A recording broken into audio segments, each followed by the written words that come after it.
Welcome everyone to the final lecture of the 4th edition of the EoF School. Today we have a very special guest, Professor of Law and Ethics at the University of Chicago, Martha Nussbaum. Professor Nussbaum has already influenced and inspired the economy of Francesco with her work, and today she will give a lecture titled Justice for Animals, Practical Progress Through Philosophical Theory. Before introducing Martha Nussbaum's talk, I will give the word to the President and Coordinator of the EoF Scientific Committee, Professor Luigino Bruni. The floor is yours.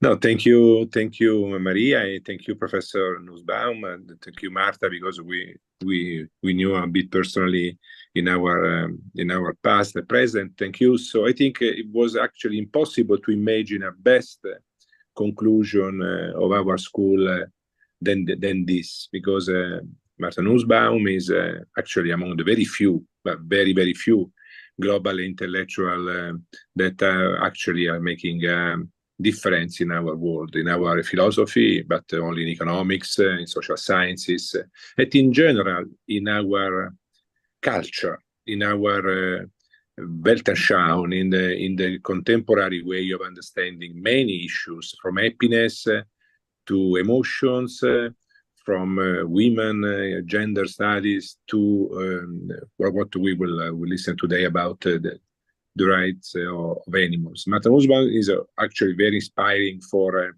the community of civil economy, the community of economy of Francesco, the community of all these people looking for a new soul for the capitalism, for the economy, because she, since her very early works on fragility of goodness, on of course justice, so many issues she took during her career. She actually paved the way for a new understanding of social sciences, not only history of economics, Aristotle, Plato, but also, in particular, my personal work, my book, The Wound and the Blessing, actually is almost entirely based on the idea of the fragility of goodness and this idea of wound and blessing of every deep and true human relationships. Then today we are very, very interested in in her idea of theory and truths and so on and so about the animals' right. But just to conclude these minutes of presentation, quoting Salvatore Minocchi, that was a theologian, an Italian theologian with a very sad story, because was stripped of his chair by the Catholic Church, was expelled from the priesthood for his ideas. But that in 1906 he wrote a book sui diritti degli animali e la pietà cristiana. It was on one of the first books on the right of animals in 1906. But was an innovator, a pioneer, but with a very sad end of his life, totally emarginated from the church, for his openness to modernism, to these new ideas about historical, archaeological studies about the Bible. That connection between what you say, Martha, and the Italian tradition of philosophy of thought, I think, is just my very humble, very, very tiny contribution to in this introduction to say just thank you, an infinite, an immense, a huge thank you, because we know your opportunity cost, we know how scarce is your time, and then thank you for your generosity and for your presence with us, with this youth community of economists looking for another idea of economy, another idea of society. Thank you very much. Thank you, Professor Bruni. And as you have already said, it's a great honor for us that you accepted our invitation to speak. I will just say a very few words about the book that you will speak about. Among the many achievements Martha Nussbaum has is the development of the capability approach, where social justice is conceptualized through a framework that assesses development and well-being in terms of the actual opportunities available to each person. And in this most recent book, Justice for Animals, Our Collective Responsibility, she applies and extends the capability approach to the subject of animal justice. And as the subtitle of the book suggests, Nussbaum holds each of us accountable and responsible, advocating for the legal protection of all animal lives and developing a normative theory to guide our ethics. She discusses injustices towards animals through concrete and specific examples, focusing also on individual animal lives, which she also names. Martha Nussbaum has also received several prestigious awards, among them the Holberg Prize from 2021. And I want to mention that although her philosophical work is complex and ambitious, she writes in a remarkably clear and accessible way, sometimes even poetic. So let me conclude this introduction by just quoting one sentence from one of her chapters in this book. Our sense of wonder is an epistemic faculty oriented to dignity. It says to us, this is not just rubbish, something I can use any way I like. This is a being who must be treated as an end. Why then would we think we are more important than they are, more deserving of basic legal protection? So after Professor Nussbaum has spoken, a discussant will comment on her talk for about 5 minutes, and then finally we will open for a small Q&A session. So to the people who are following on YouTube, you are welcome to write your questions in the chat, and I will select some of them to ask Professor Nussbaum. Thank you very much, Professor Nussbaum, for being here with us, and the floor is yours. Well, thank you so much for this warm welcome. It's a great pleasure to be here with you. And Luigino has inspired me so much, and I love the beautiful country of Italy. Want to go back again soon. So I will now just start my lecture. Animals suffer injustice at our hands. The cruelties of the factory farming industry, poaching and trophy hunting, assaults on the habitats of so many creatures, and innumerable other instances of cruelty and neglect. Human domination is everywhere. In the seas, where marine mammals die every day from ingesting plastic, in the skies, where migratory birds die in large numbers from air pollution, and obviously on the land, where the habitats of many large mammals have been destroyed almost beyond repair. Addressing these large problems requires dedicated work and effort, but it also requires a good normative theory to direct our efforts. So I'm going to argue here that an approach based on my version of what's known as the capabilities approach is the best one for us, and I'll show how it directs our efforts better than rival approaches. So first section, injustice as thwarted striving. So what is injustice? Here are 3 stories that will yield, I hope, an intuitive account. My examples will be only the smallest sample of what can befall an animal and only a small number of animal kinds, but I'll pair 2 descriptions. One of the animal going about its own life flourishing, and another of the animal brought to grief by wrongful human treatment. Because non-human animals are so often treated as mere things, not sentient individual beings, scientists today insist on giving proper names to the individual animals that they study. So I'm going to follow this practice here, taking names from both fact and fiction. Let me then introduce you to 3 particular animals. Virginia is a sensitive female elephant in Kenya, described and named by elephant scientist Joyce Poole in her memoir, Coming of Age with Elephants. Hal Whitehead is a great whale scientist, very focused on whale song. So I've given his name to a humpback whale who is proficient at singing, one of a group I observed from a whale watching boat near the Great Barrier Reef in Australia. No fictional pig is more imperious and more striking than the Empress of Blandings in the novels of P.G. Wodehouse, a noble black Berkshire sow in superb condition who wins many medals. So first, the mother elephant, Virginia's story. Virginia has large amber eyes. When she hears music she likes, She stands very still, and her eyelids droop. Joyce Poole spends her days with the whole matriarchal group, and she finds that Virginia, who's smaller than the chief matriarch, Victoria, has a particular fondness for Joyce's singing. Amazing Grace is her favorite song. Often, however, Virginia's on the move, covering huge tracts of grassland, her feet padding noiselessly across the floor of Kenya's Amboseli National Park. Her new baby elephant walks beneath her belly, sheltered by that enormous maternal frame. Elephants are wonderful mothers, highly protective of their young, and even known to sacrifice their own lives to protect their young from danger. Now, consider something that might happen that all too often does happen. Virginia lies on her side, dead, her tusks and trunk hacked off with a machete, her face a bloody red hole.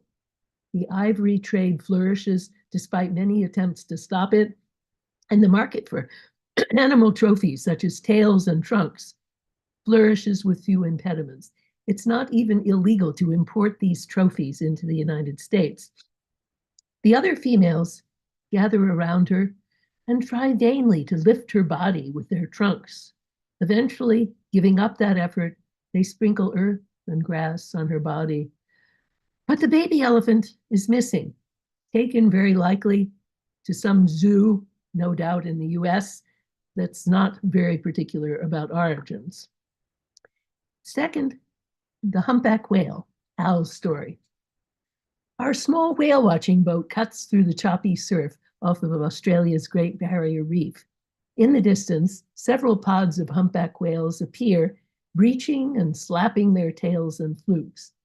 Their huge backs gleam in the sun. One of them is Hal. Over the boat's motor, we hear the whales singing.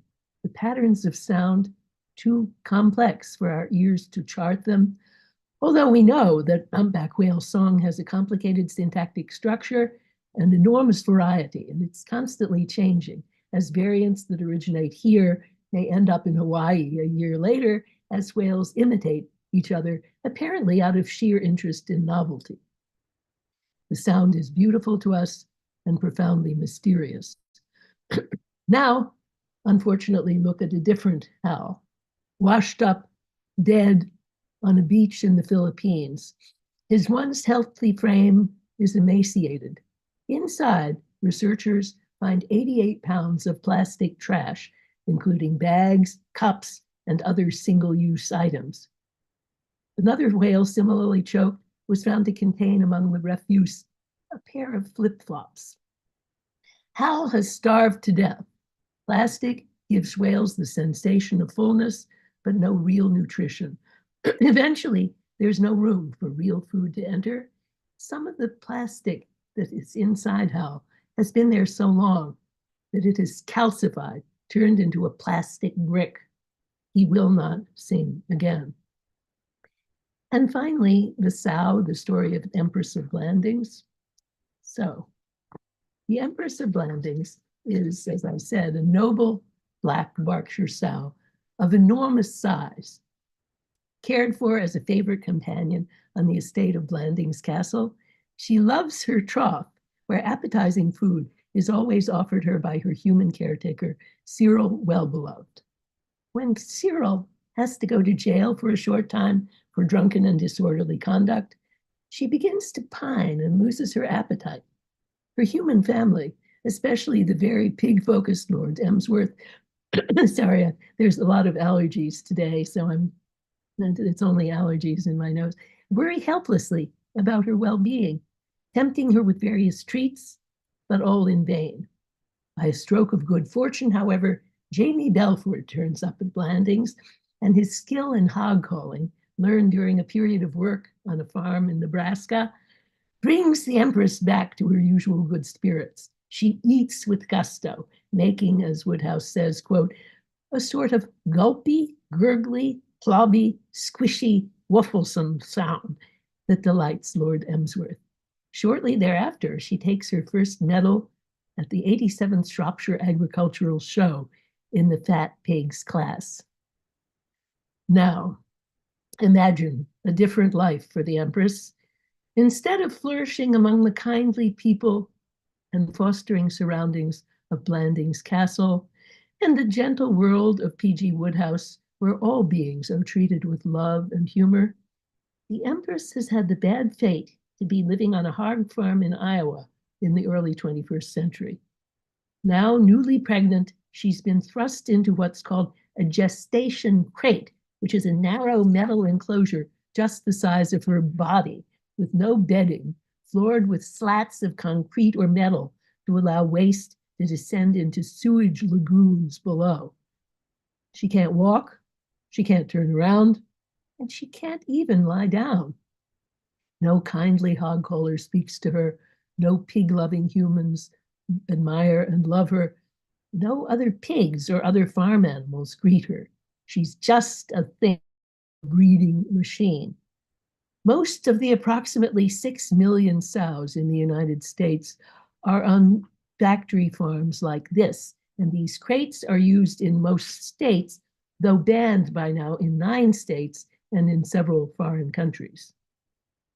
And in fact, in the European Union has banned them, so you're well off.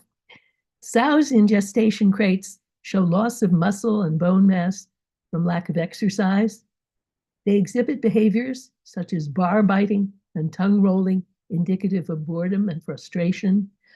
One type of frustration is being forced to defecate near where they live and sleep, because pigs are actually very clean animals and they prefer to defecate very far from where they eat. Another is deprivation of all society, where pigs are highly intelligent social animals, in a poignant allusion to the fact that pigs are not mere automata, but have a characteristic form of life. The Pew Commission on Industrial Farm Animal Production recommended in the year 2008, quote, the phase out within 10 years of all intensive confinement systems that restrict natural movement and normal behaviors, including swine gestation crates. Well, you notice that deadline has long passed and it's still going on, at least in the United States. These stories summon us both to compassion and to what I've called transition anger. That is to say, an anger that's not merely backward-looking and retributive, but forward-looking and corrective. We feel, that is outrageous, that it better not happen again. But why do we react this way? What do these stories have in common? Well, first, in all 3 cases, we're aware that we're dealing with a sentient being, a creature who feels pain, who perceives, who has its own point of view on the world. Second, the creature is trying to live, and to live a life characteristic of an animal of that kind. That's what the good stories bring out, describing a flourishing life for each animal. Third, the animal's striving for flourishing has been thwarted. It has been thwarted by conduct that is either deliberate or culpably negligent. These, for me, are the basic ingredients of injustice, the wrongful thwarting of a sentient being's striving. Next section, 3 flawed approaches. Well, I'm really only going to discuss 2 of the 3. Let me now examine 2 prominent philosophical approaches that have been directing practical and legal efforts to combat injustice to animals. I'm going to confine myself to Western philosophy, and I don't delve very far back into its history, where late Platonism in the works of Porphyry and Plutarch makes striking contributions to thinking about animal welfare. As for non-Western thought, I note that Indian, Buddhist, and Hindu philosophy has rich resources for defending the rights of animals, and an Indian court has even declared animals to be persons under Article 21 of the Indian Constitution. So the first flawed approach is what I've called in the book the so like us approach. It's based on the traditional idea of a scala naturae, a ladder of nature with humans securely at the top next to God. Users of this approach, in particular legal thinker Stephen Wise and his so-called non-human rights project, argue that a small group of creatures who seem to them to be very like humans in intelligence especially great apes, but now he's included elephants as well, should count as persons in law and should receive various protections on the ground of this likeness to humans. It was used recently in the US unsuccessfully to argue for the transfer of a group of apes from an experimental facility to an animal sanctuary. Now, there are many flaws in this approach. First, it offers nothing at all for the sufferings of so many creatures who are deemed not sufficiently like us. Indeed, by offering similarity to humans as the decisive reason for good treatment, it actually discourages attention to the predicaments of other animals. Second, it's deeply flawed empirically and lacking in curiosity.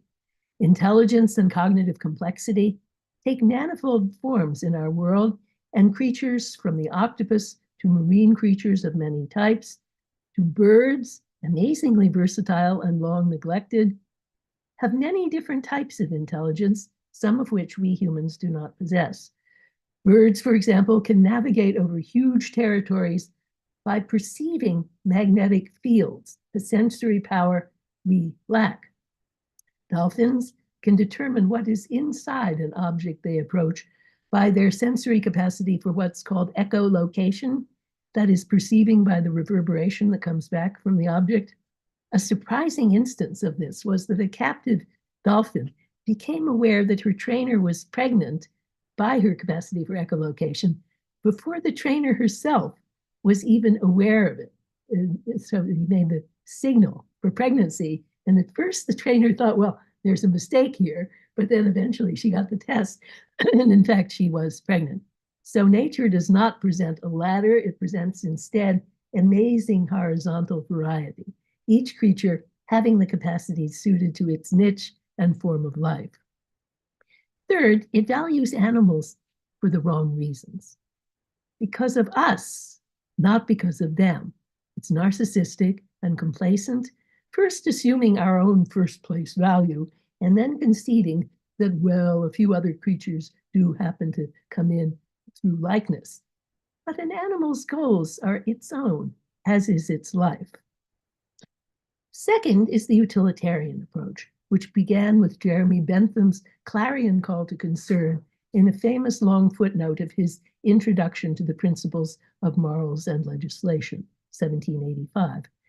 Now, Bentham's overall view holds that the only good thing is pleasure, and the only bad thing is pain.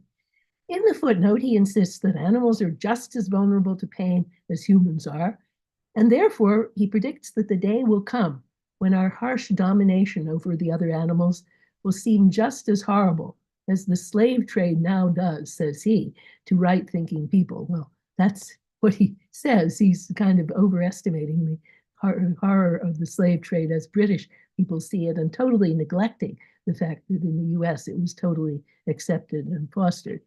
Well, anyway, just as the color of a person's skin should not be seen as a reason for differentially bad treatment, says he, so too the, quote, velocity, that's the hairiness of the skin, and the curvature of the os sacrum should not be seen as a reason for the brutal oppression of animals. Bentham followed this up with other writings denouncing hunting and fishing for sport, although he still thought it was sometimes permissible to kill animals for food if it was necessary for survival and it was done in a painless manner. Bentham's great student, John Stuart Mill, followed his lead, writing about the rights of animals and leaving all his money to the Society for the Prevention of Cruelty to Animals. Today, Peter Singer, their philosophical heir, has been a leader in calling for the abolition of cruel practices to animals. Now, I think you can see that this approach is a lot better because it does focus on something that's really important for the animal, namely pain. But it flattens the world too much. Animals do need freedom from pain, but they need other things too. The ability to move freely, to play, to have society with other animals and with humans, and to choose their own paths through the world. Furthermore, the utilitarian goal is seen as a state pleasure, or in Singer's version, satisfaction of preferences. So the value of agency is neglected. People don't just want to end up in a state of satisfaction. They want to strive and to attain what they attain by their own efforts. And the same thing is true of animals, of course. Section 3, the capabilities approach, striving and forms of life. So let me now turn to my own capabilities approach. As an approach to justice in the human world, it's long held that a minimally just society will provide each and every citizen with a threshold level of 10 significant capabilities. Capabilities are substantive opportunities for choice, not just inner abilities. As an approach to justice for animals, my approach holds that all sentient animals, that is, all who have an internal subjectivity, point of view on the world, and I think this category includes all vertebrates and many invertebrates, ought to have the opportunity to live a flourishing life in accordance with the characteristic life form of their own species. So let me say more. Subsection A, a virtual constitution. In the human case, the CA, as I'll abbreviate it now, supplies a template for constitution making. The list has both content and a tentative threshold for each item. A nation aiming at minimal justice can consult it and also consult its own particular history and frame its own list with more locally specific accounts of each of the major capabilities on the list. But for two reasons, this approach to the other animals is not possible at present.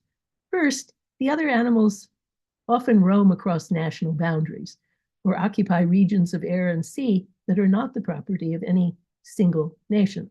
So a national constitution would not do enough to protect these migratory species. But second, there is not anything like sufficient political will in most nations of the world to enact such protections anytime soon. Right now, therefore, the CA aims to supply what I call a virtual constitution to which nations, states, and regions may look in trying to improve or newly frame their animal protective laws. It's my hope that over time this list can increasingly become the object of a Rawlsian political overlapping consensus, both within each nation and across national boundaries. This will take time and work, but so too does the task of framing and protecting human rights. Still, this flexible approach permits nations to, and regions indeed, to stride boldly ahead without waiting to get a global consensus.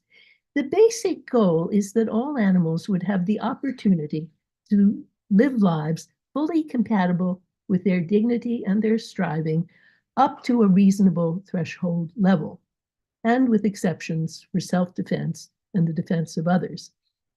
Subsection B, lists and lives.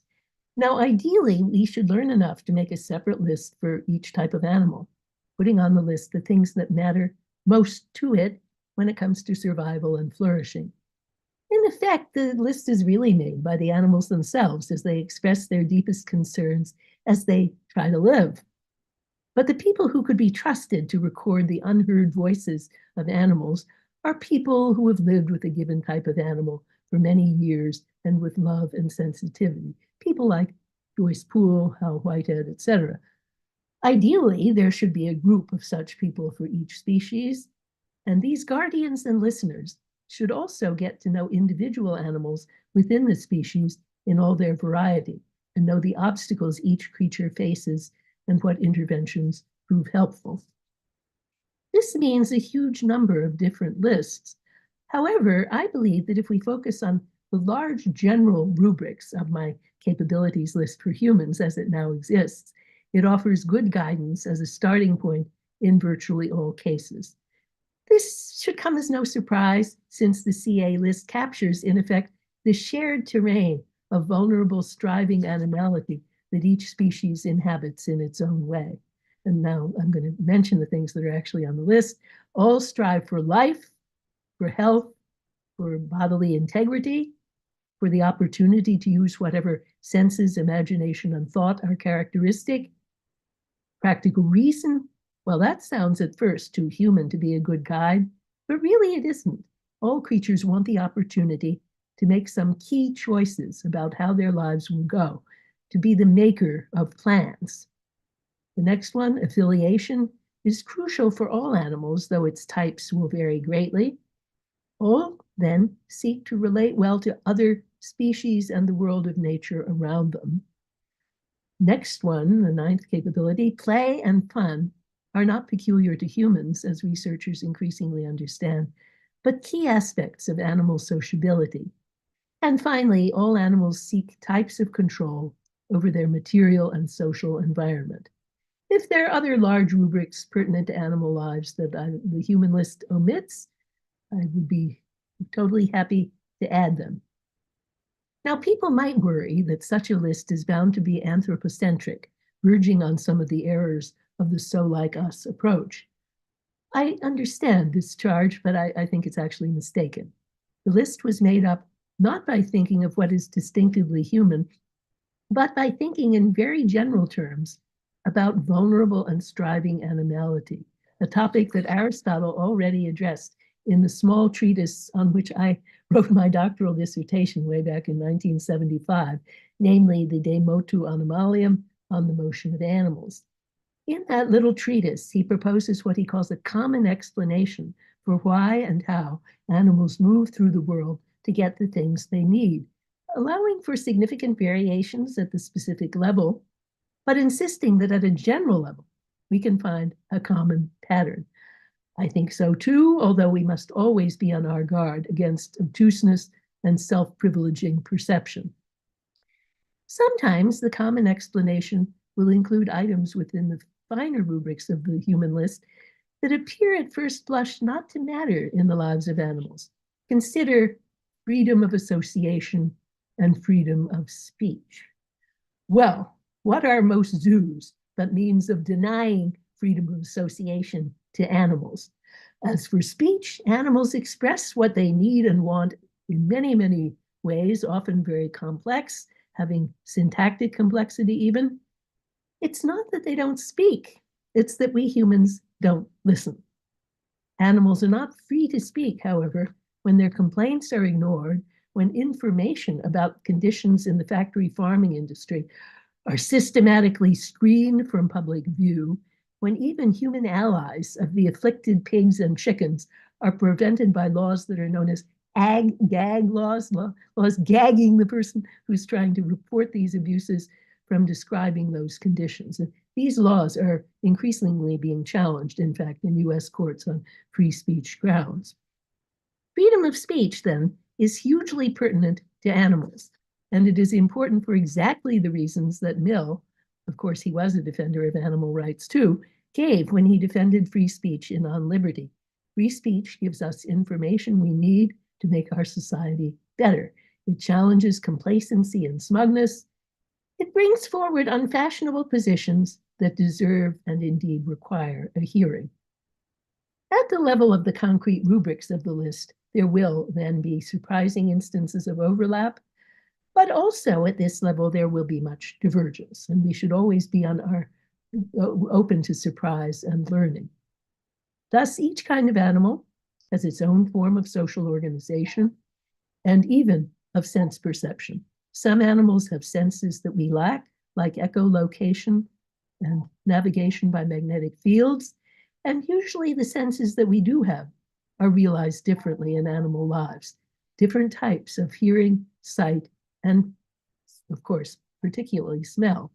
Only painstaking and loving study will show what should be said. Next section, C, species members are individuals.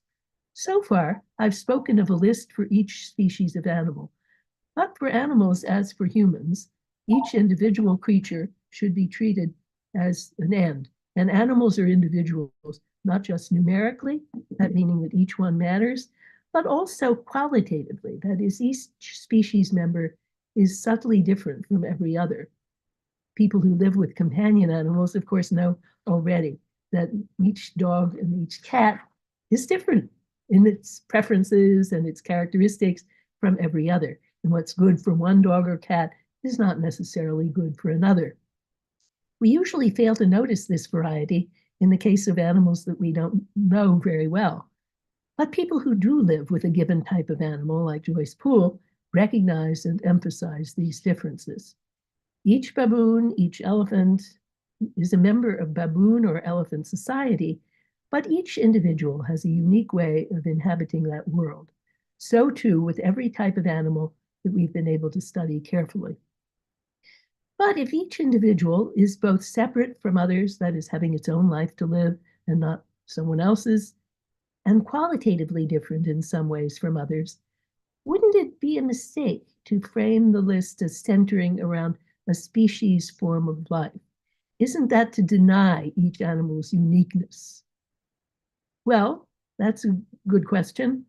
What about, would the list be good for an individual dolphin like Fungi, the beloved dolphin in Dingle Bay, Ireland, whose disappearance in October 2020 caused widespread distress?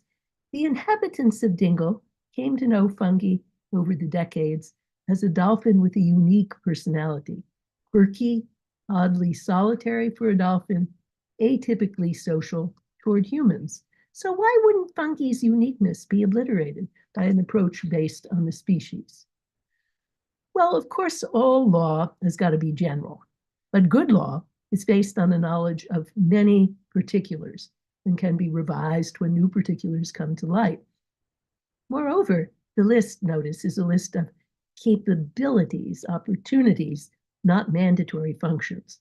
The opportunities it creates can be used by different individuals in different ways, or not used at all if the person or animal does not want to use them.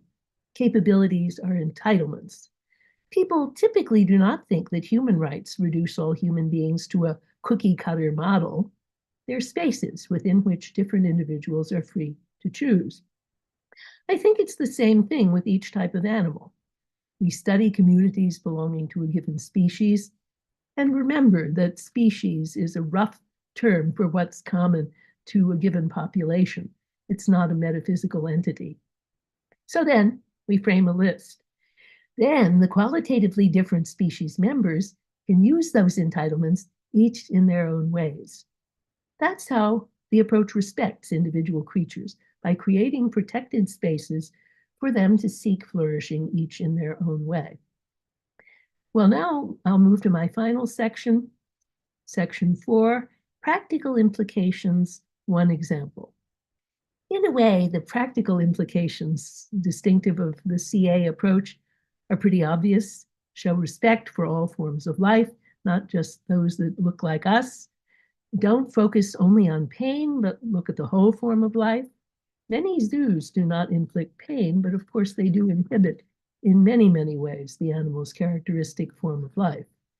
To return to my 3 stories, my approach would mean strenuous efforts worldwide to stop poaching and the abduction of young animals. It would mean an end to the whole factory farming industry in the short term, and in the long term, an end to our reliance on killing animals for meat in favor of plant-based meat, which of course is widely available already. And now what's starting to be available is real meat grown from stem cells without killing any animal at all. In Hal's case, it would also mean a concerted effort on the part of all humanity to reform our heedless behavior with respect to plastic trash and aggressive cleanups to remove the plastic that's already out there. So I'm going to end this talk with just one detailed example of the legal implementation of the spirit of my approach, a happy harbinger of what might be a new era in law, in the form of a remarkable 2016 opinion by the U.S. Court of Appeals for the Ninth Circuit in a case called Natural Resources Defense Council versus Pritzker. I noticed that, the name Pritzker is not the name of my governor, J.B. Pritzker. It's his sister, Penny Pritzker, who was the Secretary of Commerce in the Obama administration. So the U.S. Court of Appeals ruled that the U.S. Navy violated the law in seeking to continue a sonar program that disturbed the behavior of whales. To some extent, the opinion was a technical exercise in statutory interpretation of a law called the Marine Mammal Protection Act. The court says that the statutory requirement of affecting the least practical adverse impact on marine mammals is violated by the sonar program. What's significant and fascinating is that the argument relies heavily on the consideration not of pain, because the program didn't really inflict pain, but on a consideration of whale capabilities that the program disrupts. And I'll quote from the opinion: effects from exposures below 180 decibels can cause short-term disruption or abandonment of natural behavior patterns. These behavioral disruptions can cause affected marine mammals to stop communicating with each other, to flee or avoid an insonified area, to cease foraging for food, to separate from their calves, and to interrupt mating. LFA sonar can also cause heightened stress responses in marine mammals. So notice that even my capability of emotional health is recognized, although they didn't read my book. Such behavioral disruptions can force marine mammals to make trade-offs like delaying migration, delaying reproduction, reducing growth, or migrating with reduced energy reserves. Now, the opinion does not give whales legal standing, that is, the right to go to court as plaintiffs in a legal action. No such radical legal move, which of course in the end we think is a good idea, is necessary to reach the clear result that the program is unacceptable. Because the whales did not have legal standing, they had to depend on the luck of having protection through this statute, the Marine Mammal Protection Act, a law made by humans, but with concern for the interests of whales. The whales also had to depend on judges who read the law imaginatively, taking very seriously a set of obstructions to the whale's form of life that did not involve the infliction of pain. The opinion, which was written for a unanimous 3-judge panel by a judge named Ronald Gould, who sits and has long lived in the city of Seattle in the state of Washington, where whale watching is a common pastime, concluded that obstructing a creature's characteristic form of life, even without pain, is an adverse impact. I imagine Judge Gould as someone who's really looked at whales, or his clerks have, with curiosity and wonder. But whether he or his clerks have really gone out whale watching, the opinion displays ethical and imaginative attunement of a type increasingly seen, especially in coastal areas of the US. If you compare the laws in California and Massachusetts to laws in the heartland, it's a very interesting difference. Anyway, whether he or his clerks have actually watched whales, they do have that imaginative attunement. The law sees whales as complex beings with an active form of life that includes emotional well-being, affiliation, and free movement. In short, a variety of species-specific forms of agency. The opinion goes well beyond Bentham and Singer, and it also steers clear of the "so like us" approach. No comparison at all between whales and humans. It's a harbinger, I would hope, of a new era in the law of animal welfare and animal justice. So thank you very much, and I really look forward to your response. Thank you very much, Professor Nussbaum, for this important and thought-provoking talk. You have given us a lot to think of and to do. I will immediately give the word to today's discussant, Elaine Agyemang Tontoh at the Austin Peay State University. Please, Elaine, the floor is yours. Thank you.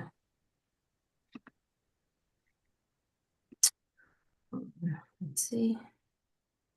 Okay, so thank you very much for giving me the opportunity to discuss Martha Nussbaum's book. Martha Nussbaum was very influential. Her capabilities framework was very influential in putting together my doctoral dissertation research on the economics of motherhood, or what I call the triple day thesis, which seeks to promote the capabilities of mothers, their flourishing while they engage in the labor market and also while they engage in reproductive work. I would just go straight to the points, but for the sake of time. So Martha Nussbaum's book represents a groundbreaking contribution to the field of animal ethics, and by expanding the capabilities approach to include non-human animals, and her work really challenges existing paradigms and calls for a profound transformation in our thinking about justice, rights, and moral obligations towards animals. In my personal or broader ethical reflection on Martha Nussbaum's contribution in relation to animal justice, the major comment that kept ringing as I thought more about her book was that although the capabilities approach offers a more ethical framework to discuss animal justice, the framework may face some practical limitations in application and also face some tensions when the framework's application to humans and animals is considered simultaneously. She puts forward 10 central capabilities for the flourishing of humans, which she is now extending to animals. When we consider these two simultaneously, there could be limitations or tensions that could arise. And my main question here is, can the fulfillment or the achievement of any or all of the 10 central capabilities for humans, life, bodily health, bodily integrity, emotions, practical reason, control over one's material and political environment, consent for other species, affiliation, play, senses, imagination, and thought, could the achievement of these central capabilities aid in or limit the achievement of the capabilities of animals? And here I want to highlight 3 of these: capability of bodily health, having the opportunity to control your environment, both political and material, and the capability of play. And the sub-questions which arise from this main question is, how do we balance economic, political, and cultural interests or public health needs with achieving justice for animals when they conflict? How do we balance this if we want to promote this ethical framework, very important framework for the pursuit of justice for animals? How do we balance these interests, and how do we navigate these conflicts through policies and laws in a way that promotes justice for all, for both human and animal species? Further, within the capabilities approach, would you consider any limitations to the achievement of capabilities for animals through the achievement of central capabilities for humans, and vice versa, as a violation of the capability principle? So these are my thoughts in general, or my responses, or my comments to your presentation. How do we address these conflicts? How do we achieve a common ground where justice can not only be achieved for animals, but also be achieved for humans? Can we actually even reach this common ground for humans and non-humans? Okay. Thank you, Elaine. Okay. Yeah. Thank you so Would you much. That's absolutely the question. So thank you so much, Elaine Tontoh, for raising it so forcefully and eloquently. I think the first thing to say is there are many cases in which real human interests and animal interests are actually in sync. It's not always a terrible choice. So think about the factory farming industry. That is bad for human health because of the tremendous impact on climate change from that industry. The methane from cattle in particular is one of the major contributors to climate change. But there are many other health problems with eating meat and raising meat and so forth. So if we all went over to the meat grown from stem cells or a plant-based diet, humans would be better off and animals would be better off. And there are many cases like that. But there are, of course, some cases that look like a deeper conflict where we have humans, let's say, and elephants competing for the same scarce and depleted habitat. Now there, I think the crucial thing is to think the population size that we're dealing with is not fixed, it's in our power. And in some cases, we may feel that we need to limit the population of a given type of animal. So I think, for example, the best means of rodent control, rat control in the city has got to be population contraception for the rats, because that limits the population of rats, but it also doesn't inflict poison, because rats that are dead by poison are eaten by birds and eagles and so on. So it doesn't inflict the poison on other unwilling creatures. And, we're already doing that. And there are other cases like that too. But there are cases where it's primarily the human population that we have to limit. So in Africa, the problem is that, of course, we don't want to limit the elephant population because they're highly endangered. But human population is escalating out of all control. And the reason for that escalation is bad governance, because people have 4 or 5 children because they're so food insecure and health insecure that they don't believe that 2 could survive to adulthood. So what is needed, and we can see this from the example of Botswana, which is a wonderfully well-governed country, which is by education, has raised so many people up to middle-class jobs in the tourist industry. And Botswana shows that it can be a win-win situation, because people come to Botswana to see the animals, so they want to protect the animals, but they also educate the citizens so that they have smaller families and they get those jobs. So it's not impossible. We can do that, but it does need good governance. And in states that are very anarchic, there's a problem because criminal gangs are taking over and so forth. So I think that's the problem we're dealing with. It's not an inherent problem of the relationship between humans and other animals. As for the temporary conflicts that we may get into, I have a whole chapter on this, so you can look at that. I think sometimes we do face temporarily a tragic dilemma where, in order to promote the health and well-being of humans and of other animals, we may have to take action that, from the point of view of my ethical theory, is wrong, and take animal experimentation. Right now, there is no way of getting good information about certain diseases and preventing them for both humans and other animals without research on animals. And that we allowed that to happen for a long time because we didn't think the animals matter. Now that we think that they matter, thank goodness, what can we do to move past that? Well, in fact, we know that animal models, because of course they're not using primates anymore, they're using rats and mice, are not good predictors for human health. So we need to get beyond it anyway.